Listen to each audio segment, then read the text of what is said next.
বাংলাদেশ ক্রিকেটে বড় রদবদলের গন্ধ।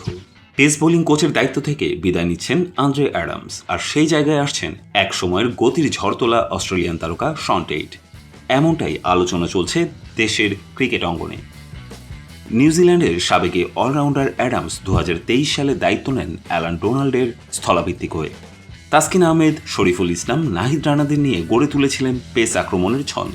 তবে বছর দেড়েকের মধ্যেই বোর্ডের সঙ্গে তার পথ চলা থেমে যাচ্ছে। যদিও 2026 সালের ফেব্রুয়ারি পর্যন্ত চুক্তি ছিল, পারস্পরিক সমঝোতায় আগেভাগে চুক্তি শেষ করার সিদ্ধান্ত নেওয়া হয়েছে। গতকাল মিরপুরে এক আবেগঘন মুহূর্তে ক্রিকেটার ও কোচিং স্টাফদের ফুলেল বিদায়ে শেষ হলো তার বাংলাদেশ অধ্যায়। এদিকে নতুন কোচ নিয়োগ নিয়ে বিসিবি বসে নেই, আড়ালে অনেকদিন ধরেই চলছে পরিকল্পনা। এবার আলোচনায় সবচেয়ে এগিয়ে অস্ট্রেলিয়ার রাপ্টার রকেট খ্যাত শন টেইট। একসময় ভয়ঙ্কর গতির এই পেসার মাঠে যেমন ছিলেন আগুন, তেমনি কোচ হিসেবেও তৈরি করেছেন নিজস্ব কদর। পাকিস্তান জাতীয় দলের পেস বোলিং কোচ হিসেবে কাজ করার অভিজ্ঞতা আছে তার, পাশাপাশি বিপিএলেও পেয়েছেন সাফল্য।